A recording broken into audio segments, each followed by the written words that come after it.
right. Now again, I'm going to glue these in with hot glue. This is a SureBonder Pro 2. It's a pretty heavy duty gun. We use these in our business. We've never had an issue with them. I've taken this one apart. Everything looks good inside. I don't see anything wrong with it. It's in good shape. When it wears out, I'll replace it. It's it's 120 bucks. If we have to worry about them sparking, then just replace them often and use new guns. It's just not worth worrying about. But anyway, so I'm going to go ahead and glue these in.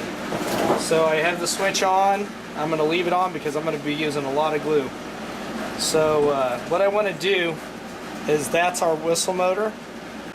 Alright, so what I'm going to do is I'm going to put a ring of glue, a nice heavy ring, around the top of this motor. Now I'm going to choose, I don't want the heavy motor, or the light motor, to go in the heavy part of the frame, so I'm going to put it out here in the middle. And is what I do is I kind of screw it in and out, and I spread that glue around inside of that housing, and just stop right there. There it is. It's glued in.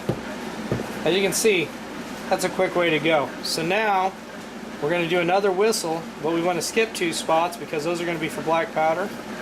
So another method I've done of doing this is make sure I'm going in the right way, and towards the top of the motor again,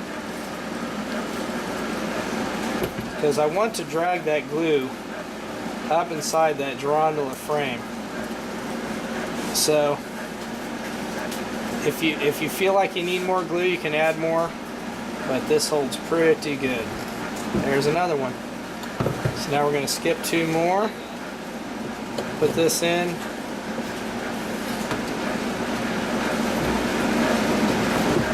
having trouble holding it steady here for the camera.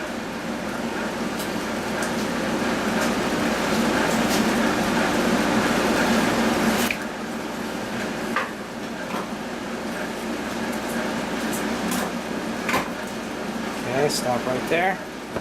Skip 2 more.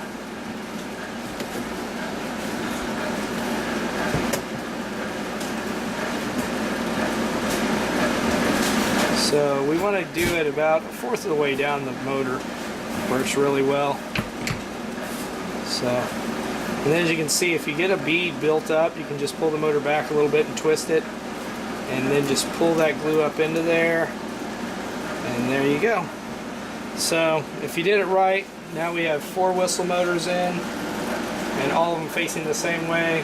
We set our Girandola down, it should be nice and level. Shouldn't wiggle around too much. So now we'll put in the black powder motors.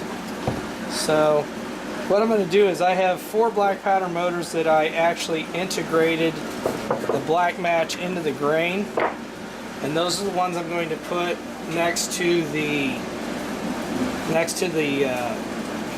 driver holders.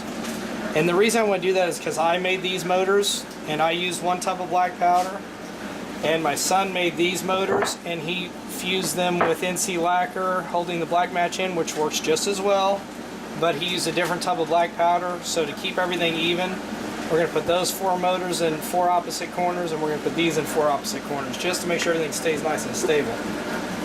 So same thing, about 1/4 of the way down the motor.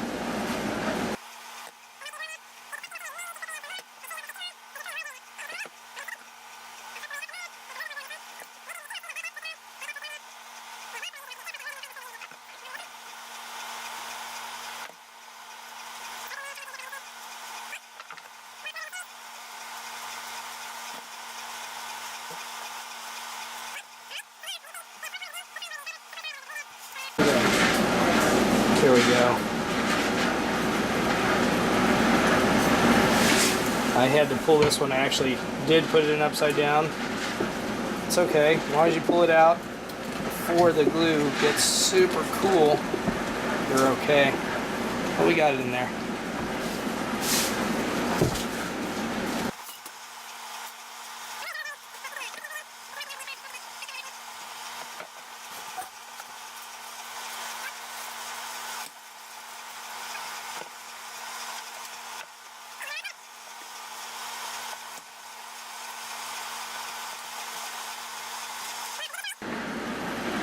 As you can see, when he did the NC lacquer, he has bent over fuses, so that would be those 4 corners.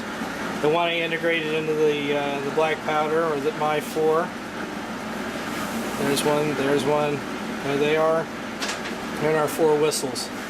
So now we should sit nice and flat, and we're ready to start. Oh wait, nope, we're not. We got to put on the gerbs. So another mistake I have made in the past is accidentally gluing the gerbs on that rotate the wrong direction and not go with the Girandola. So make sure that your powder end of your gerb faces the direction of the rotation of the Girandola. So what I'm going to do is I'm going to put a layer of hot glue in here in this cradle, and I'm just going to centerize that by eyeball. It works pretty good. This is strictly to hold that in there while we zip tie it. Okay? These are way too long, but they work well for the job. I get these from Uline. So the way I designed this Girandola, you can just shove that right through, come around.